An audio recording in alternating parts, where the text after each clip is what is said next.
We are back, and this is going to be a spoiler review. So if you don't want to hear anything and you haven't seen John Wick Chapter 4 yet, just move on and come back later. But for the people that want to stay, who have seen the film and want to hear my thoughts on it, let's go. Keanu Reeves, once again, is back. And so it's been quite a few years since the last one, and it's due to COVID and all sorts of stuff like that. So it's really nice to finally get this film. Lots of new characters in this movie. And one of the things about all the new characters in this film, they overshadow Keanu Reeves in almost every scene that they're in. And this is okay because Keanu's been the star of this franchise for multiple films now. So to have all these, what I call scene stealers, just made this film even more joyous. Donnie Yen's character, absolutely fantastic. His action sequences were amazing. Playing this blind character, which is like the second time he's played a blind samurai type person. He did in Rogue One. I really liked his character. You're going to love seeing all the action sequences with this guy who's blind and all the tricks that he uses to hear people. They're so simple.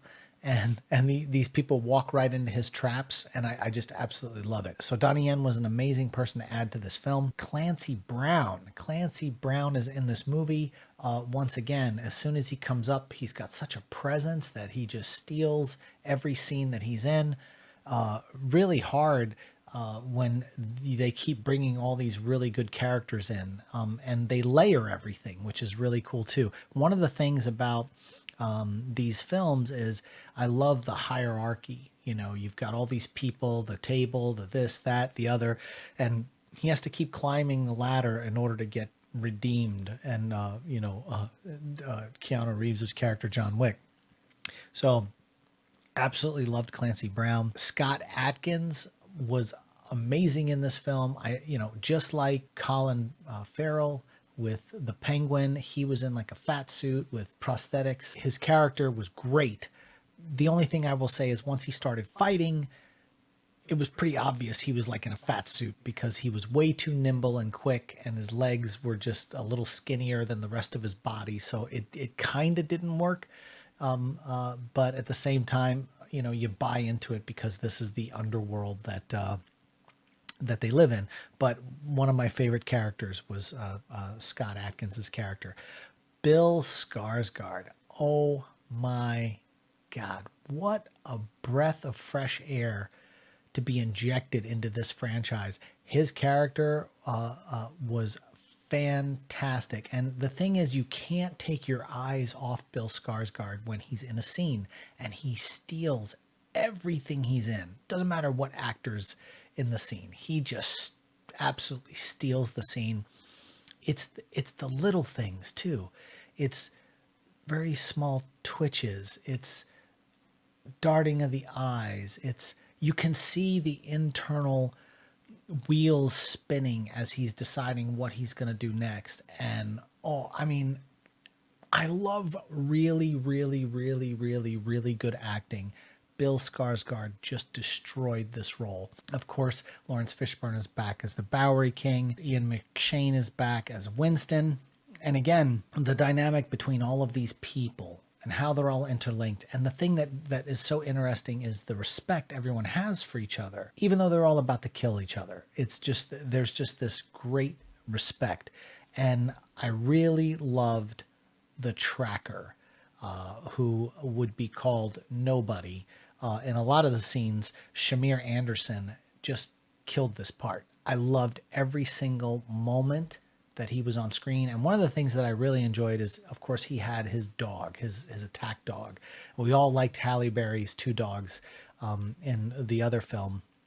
And so like to have dogs, you got to have dogs. You've got the pit bull that Keanu has, which doesn't ever really do anything, which is cool. You had the dog in the first film that was killed, and which kind of started everything. And then you've had these attack dogs that have come into the film, and just once again, just this dog was amazing. Very scary, some comical moments too.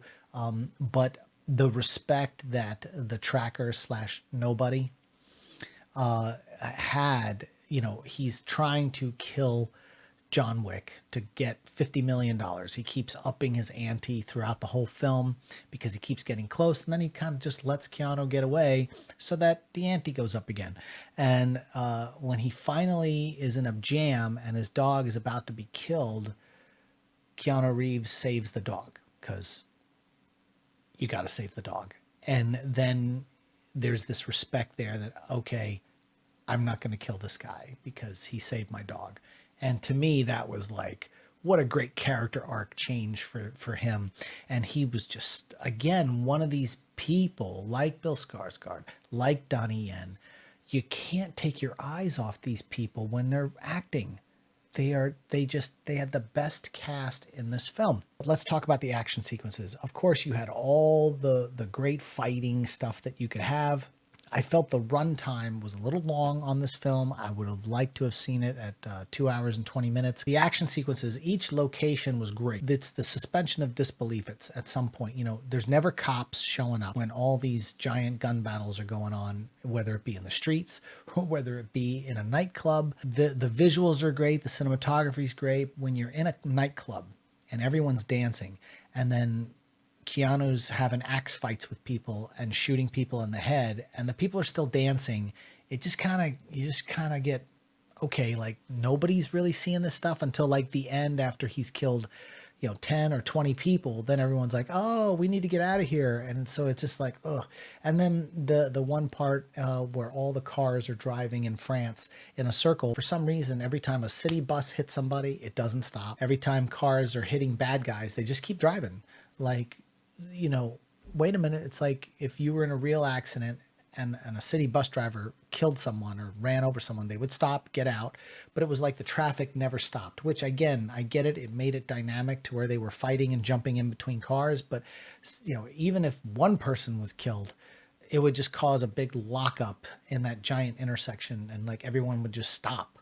But I get that that's not how the movie needed to tell the story. But again, you're kind of watching it going, why doesn't anybody stop him? There's like 30 guys dead here now, all getting shot and killed. Why are these cars not fleeing the area?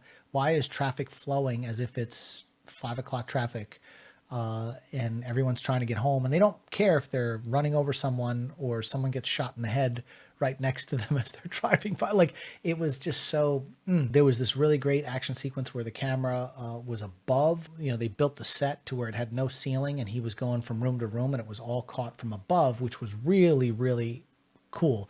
This sequence again went on a little too long, and one of the shotguns that this guy had that John Wick stole had these dragon's breath or something, shotgun shells. So when they shot out at you, sparks, and you would catch fire. Problem is, all of it was CGI, the flames on the people, and when they would hit the ground, the flames would be fluttering on their chest and things, and it just looked really fake. And so for me, like, I get what they were trying to do with that particular sequence, but the CGI just didn't work for me. And that happened a lot in the film, even in the traffic area when the cars are hitting people. There was, and the end sequence when there was a duel where they had to walk 30 paces and turn and aim guns at each other. I get that, like, when you have a sunrise, when you're filming a movie, you only have a finite window to catch that sunrise. So you'd literally have to come back out and shoot, 30 days in a row to get all of the different parts that they needed. So obviously it was done on a soundstage with either blue screen or something like the volume that they use for The Mandalorian so that they could keep the lighting the same, but it just looked fake. All of it looked fake for me. And I know this movie only had like a $54 million budget, which is fine because I think all these movies, need to come down with all their budgets. They're a little too out of control. Especially the heavy visual effects ones. The fights and all that stuff were great. I don't know what the body count was in this film. John Wick must have killed 300-400 people. Punch a guy, you shoot him, under the chin, and then you flip a guy. Someone comes at you, you flip a guy. Someone comes at you, you flip a guy. Where they fight, shoot a gun, flip the guy over. And there's just this repetitiveness of all the action sequences that, to me, could have been pared down and cut. Now, I heard that there's a 3 hour and 45-minute extended cut of this movie, and they cut it down to the 2 hours and 48 minutes that it is the theatrical release. But when you add 15 minutes of previews to that at the theater, I don't like holding my bladder that long. Like, I can do it, but it's like, come on, man. Like, this could have been 2 hours and 20 minutes. I think it was just a good film, though. I encourage everybody to go see it. What are your thoughts on John Wick Chapter 4? Let's talk about it in the comment section, and we'll see you on the next one.